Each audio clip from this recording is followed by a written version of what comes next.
안녕하세요, 현택입니다. 영상을 시청하기 전에 제 개인적인 의견이 많이 들어간 점 미리 말씀드립니다. 오늘은 전래동화 속 바보 온달과 평강공주가 아닌 실제의 온달 장군과 평강공주에 대해서 알아보겠습니다. 다들 아시다시피 바보 온달과 평강공주의 동화 속 이야기는 너무 아름다운 사랑 이야기입니다. 그 이야기는 대략 이렇습니다. 고구려의 평안왕 시절 온달이라는 가난하고 어리석은 청년이 살았습니다. 온달은 용모가 특이했고 늘 찢어진 복장을 하고 다니며 어리숙하기까지 해서 동네 아이들은 그를 바보 온달이라고 불렀습니다. 이 소식을 알고 있는 고구려의 평안왕은 어린 딸인 평강공주가 울 때마다 자꾸 울면 이 다음에 커서 바보 온달에게 시집 보낸다 라고 늘 놀리곤 하였습니다. 그런데 장성한 평강공주는 평안왕이 좋은 혼처를 소개했더니 거부하며 본인은 어릴 적 아버지의 말씀대로 바보 온달에게 시집가겠다며 가출을 강요하였습니다. 그리고 가난하고 바보지만 심성이 착한 온달을 찾아가서 결혼하고 온달을 가르쳐서 장군을 만드는 등 출세시키는 해피엔딩입니다. 이상은 바보 온달과 평강공주의 전래동화이며 출처는 기부식의 삼국사기입니다. 삼국사기는 사실 바탕이 많지만 의인화가 많이 된 책으로도 알려져 있죠. 그런데 바보 온달과 평강공주의 실제는 과연 어땠을까요? 정말로 가난한 바보랑 일국의 공주가 결혼했을까요? 그것도 모자라서 가난한 바보가 무술을 연마해서 장군을 넘어서 일국의 총사령관이 되었을까요? 당시 고구려는 후기 고구려입니다.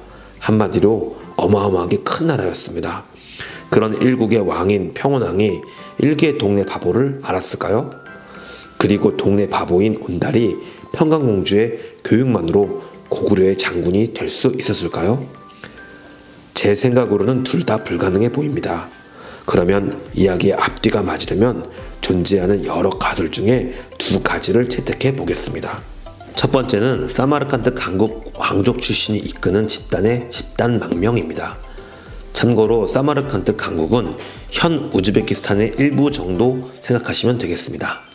당시 사마르칸드 강국은 동서 실크로드를 장악하고 있는 무역의 중심지였고요. 인종은 이란계 소그디인이므로 백인에 가까웠습니다.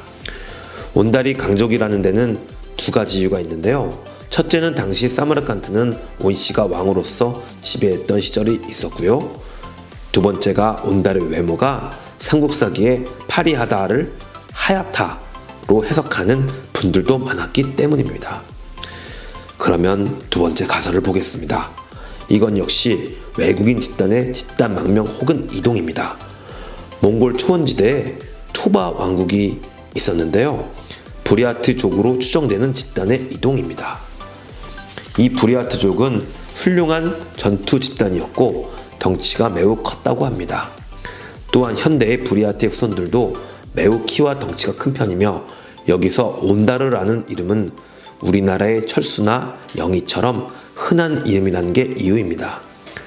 두 가지 가설 모두가 뒷받침 근거는 아직 부족하지만 공통점은 외국에서 망명 혹은 이동 집단이라는 데 있는데요. 하지만 굳이 고구려의 왕인 평안왕이 이런 망명 집단이랑 딸을 결혼시킬 필요가 있었을까요? 그런데 반전인 게 당시 고구려의 상황입니다. 당시 후기 고구려는 호족 집단이라고 이야기하는 귀족 집단의 힘이 상당히 셌습니다. 아주 먼 훗날이 아닌 불과 몇십 년 후에 호족인 연개 소문이 왕이 찬탈한 것을 보면 유추가 됩니다. 동화에도 나오는 이야기지만 평안왕은 당시 평강공주를 결혼시킬 혼처가 있었다고 나오죠. 그 혼처는 고구려의 유력 호적 가문입니다.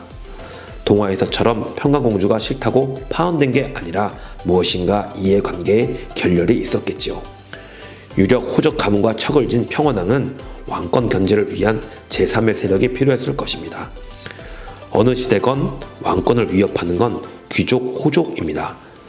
한참 후에 이야기했지만 프랑스의 태왕 루이 14세도 귀족 세력 억제를 위해서 신흥 세력인 부르주아와 손을 잡습니다.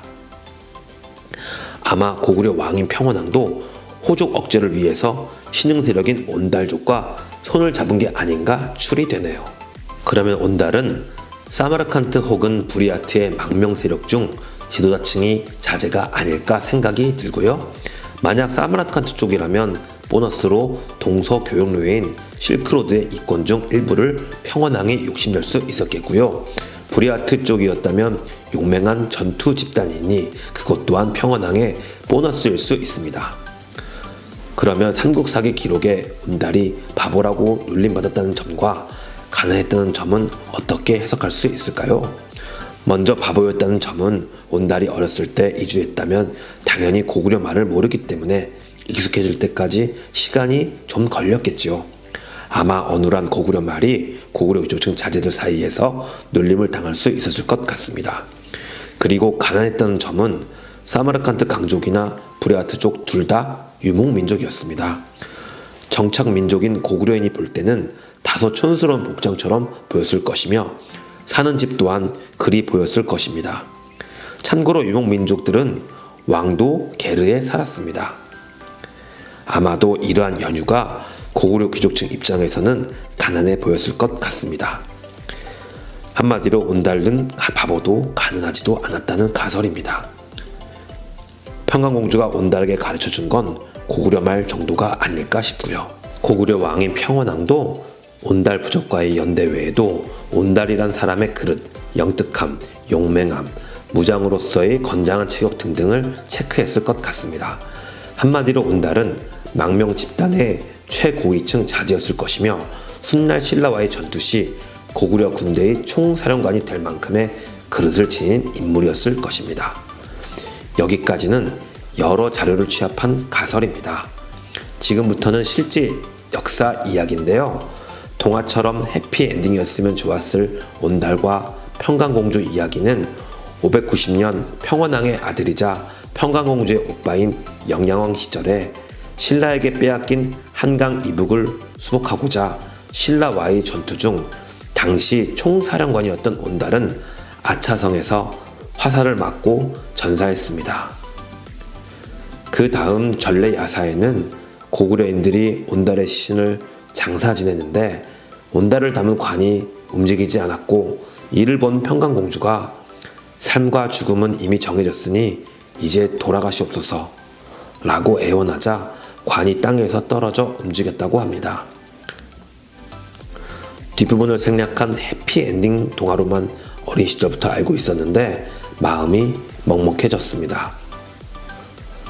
아무튼 결론은 모든 가설과 팩트 부분을 조합해서 외국인 가설들이 맞다면 온달은 처음부터 바보가 아니었으며 진짜 고구려인보다 더 고구려인으로서 생을 마감한 용맹한 장군인 듯 싶습니다.